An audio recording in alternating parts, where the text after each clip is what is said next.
Hi friends, welcome to Saikavi channel. இன்றைக்கி வந்து சூப்பரான ஒரு சிம்பிளான பொங்கல் ரெசிபி வந்து பார்க்க போகிறோம். இது பார்த்திங்கன்னா அப்படியே வாயில் வச்சோடனே கரையுங்க, அந்த அளவுக்கு சூப்பராக இருக்கும். ரொம்ப சிம்பிளாகவும் செஞ்சிடலாம். வீடியோவை முழுசாக ஸ்கிப் பண்ணாமல் பாருங்கள். இது மட்டும் இல்லாமல் நிறைய வீடியோஸ் நம்ம சேனலில் இருக்குது, போய் பாருங்கள், சப்போர்ட் பண்ணுங்கள்.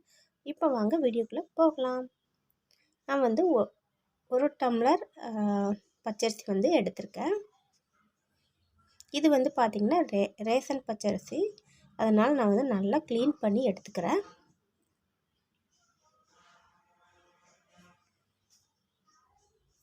சுத்தமாக வந்து க்ளீன் பண்ணிட்டேன் பாருங்கள். இப்போ இதுக்கு தேவையான பொருள் பார்த்திங்கன்னா ரொம்ப குறைவான பொருள் தான் நமக்கு தேவைப்படும். ஜீரகம் கொஞ்சம், மிளகு கொஞ்சம், பச்சை மிளகாய் 3 எடுத்து வச்சுருக்கேன். அடுத்ததாக வந்து நெய் இல்லைன்னா டால்டா சேர்த்துக்கோங்க. பாசிப்பருப்பு 1 டம்ளர். இப்போ வந்து ஒரு குக்கர் வச்சு, குக்கர் சூடானோடனே எண்ணெய் சேர்த்துக்கிறேன். எண்ணெய் நல்லா காயட்டும். அது கூடவே பார்த்திங்கன்னா நெய் வந்து சேர்த்துக்கிறேன். உங்களுக்கு தேவையான அளவு நெய் சேர்த்துக்கோங்க. நல்லா வந்து ஃப்ளேவர் சூப்பராக இருக்கும்.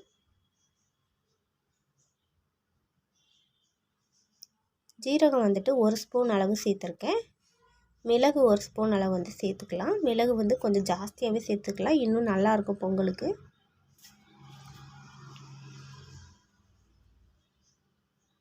சட்டுன்னு வந்து சீக்கிரம் செஞ்சிடலாம். நமக்கு இட்லி மாவு, தோசை மாவு இல்லாத டைமில் இந்த மாதிரி வந்து செஞ்சு சாப்பிட்டுக்கலாம்.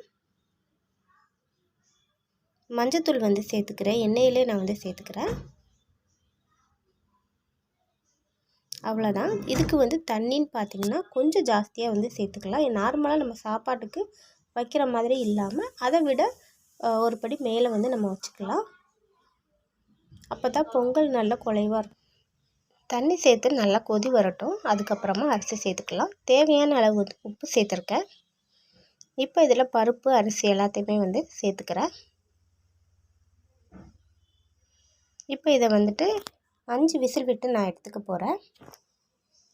பாருங்கள், சூப்பராக வந்துட்டு ரெடி ஆயிடுச்சு பொங்கல். இந்த அளவு வந்துட்டு மேலே வந்துட்டு இருக்கணும், ரொம்ப ட்ரையாக ஆகிடக்கூடாது. இப்போ நல்லா கலந்து விட்டுக்கலாம். அடுத்ததாக வந்துட்டு ஒரு 2 ஸ்பூன் அளவு நெய் சேர்த்துக்கிறேன். முந்திரி வந்துட்டு நம்ம ஃபஸ்ட்லேயே சேர்த்துக்கலாம். ஆனால் இந்த மாதிரி லாஸ்ட்டாக சேர்க்கும் போது இன்னும் கொஞ்சம் நெய் வந்து நம்ம ஊற்றிக்கலாம். அவ்வளோதான். இப்போ நல்லா கலந்து விட்டுக்கலாம்.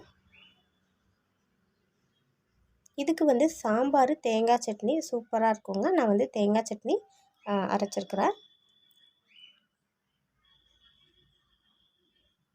இதே மாதிரி நீங்களும் கண்டிப்பாக ட்ரை பண்ணி பாருங்கள்.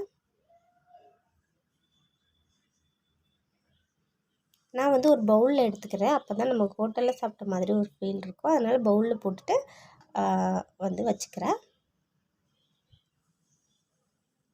அவ்வளோதான், பொங்கல் சூப்பராக ரெடி ஆயிடுச்சுங்க. இது கூட சட்னி, சாம்பார் இது 2மே சூப்பராக இருக்கும். நான் அப்படி தான் சாப்பிட போகிறேன். உங்களுக்கு இந்த வீடியோ பிடிச்சிருந்தா கண்டிப்பாக உங்கள் ஃப்ரெண்ட்ஸ், ஃபேமிலிக்கெலாம் ஷேர் பண்ணி விடுங்க. சப்ஸ்கிரைப் பண்ணி பக்கத்தில் இருக்க பெல் பட்டனை கிளிக் பண்ணிக்கோங்க. அடுத்த ஒரு வீடியோவில் ரெசிபியில் பார்க்கலாம். பாய்.